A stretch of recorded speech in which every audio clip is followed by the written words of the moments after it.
This is Unexpected with Hannah Love.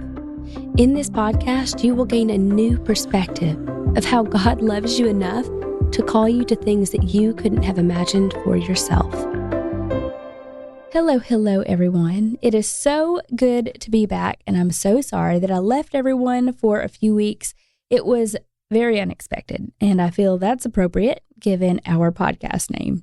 Our baby was born 3 weeks early. He came unexpectedly, and I thought that it would be appropriate to jump into this new episode back and share a little bit about his birth story. God speaks to me in all kinds of ways, especially when we've got stuff going on in life, and he was good enough to reveal a few things to me in the story of Abram's birth. And so without further ado, I'm going to jump in and share that story with you all, and I hope it blesses you.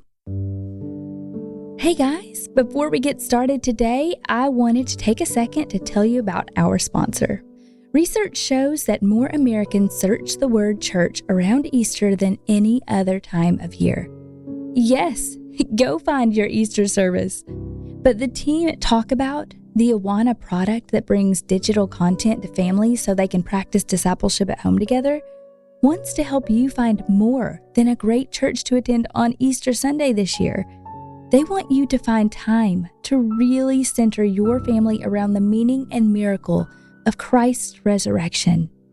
At talkaboutdiscipleship.com, you will find a free resource to help you and your crew walk through Holy Week together. With family activities, prayer ideas, and scriptures, you can learn to deepen your understanding while having fun every day, from Palm Sunday to Easter Sunday. And spoiler alert, there may or may not be some donuts involved. Go to talkaboutdiscipleship.com to download your free Holy Week family guide and talk faith with your family this spring. That's talkaboutdiscipleship.com. It was the end of the week, and I was headed into my 36-week prenatal checkup. I'd had an ultrasound the day before, which I was excited about because I thought that we would get to see our little man's face in 3D. Well, we didn't get to see his little face, so I was a bit disgruntled that morning as I headed in to see my doctor and go over the ultrasound results. I'd had 3D ultrasounds with both of my other boys, so I thought nothing of it when she told me the week prior that she wanted me to go in and get one. Her reasoning was that the baby was, quote-unquote, measuring small. Well, Shay and I are both on the smaller side, and our other babies were petite, so again, I didn't think twice. But as I sat in the little patient room, my doctor began explaining what the ultrasound had detected. She called it Fetal Growth Restriction. She said that by the looks of the ultrasound, he was a few weeks behind, and that he hadn't grown at all for the last 2 weeks at least. She said that he appeared proportional, but she wanted to move the delivery date up. She wanted to take the baby the following week. In fact, she said Tuesday. Well, this was Friday morning, and as I sat in shock, it dawned on me that next week was actually just 4 days away. Originally, I had been scheduled for a C-section on February 3rd. And as things began to unfold, though, it looked as though this baby was coming more than 3 weeks early. I wasn't ready. In that 4-day window of time, I ran through the range of emotions. A little sad, a little excited, and a lot anxious. And the practical side of me was running around trying to get the last 3 weeks worth of preparation done in a weekend's time. By Monday, we had worked ourselves up into a worry. Why couldn't the baby stay in for 1 more week? Measuring small didn't feel urgent enough of a reason to take him early from the safety of my womb. I knew that weeks 37 and 38 were important for lung development, and at this point, we would be delivering just under the 37-week mark. We were torn on how to proceed. After a lot of prayer and several conversations with different friends in the medical community, we decided to call and ask a few more questions. This time, we came away with more answers. The placenta wasn't providing enough nutrients. And more than that, there was no way of knowing if there was enough oxygen getting to the baby. That was all we needed to know. The rest of the wait seemed endless, as I wondered every minute if his air supply was running out. Tuesday morning rolled around. It didn't feel like we had even slept much because we got up at 4 to arrive at 5 a.m., and baby Abram was born at 7:50 via C-section. They scooped him up, and a whole team of nurses huddled around him for what seemed like hours. Minutes ticked by in silence as my doctor sewed me back up. The nurses continued to work quickly on Abram. Occasionally I would hear a cry, my heart would unclench at finally hearing him. And finally, my sweet anesthesiologist took care enough to explain what they were doing, and she offered reassurances. After a few more minutes, they finally announced that they were taking him to the NICU. I hadn't even had a chance to see his little face, much less hold him. But he needed oxygen, and he took in some fluids while being delivered, so they rolled him out. Shay left to be with him while they finished stitching me up, and I was glad that he would have Daddy with him. I was left feeling helpless that I couldn't do more. We went the day not seeing that sweet face. He was on a CPAP machine, and I wasn't able to even visit him until my spinal tap had worn off 6 hours later. It was the longest 6 hours. Our family was there praying, and many people outside of the hospital were praying for this little guy too. When I went in to meet Abram for the first official time that afternoon, he was covered in wires and tubes and lay in an incubator. Shay and I prayed over him. We prayed and declared, asking and believing that he would be off the oxygen before the night was over, and that eventually he would be able to come home with me on my release day.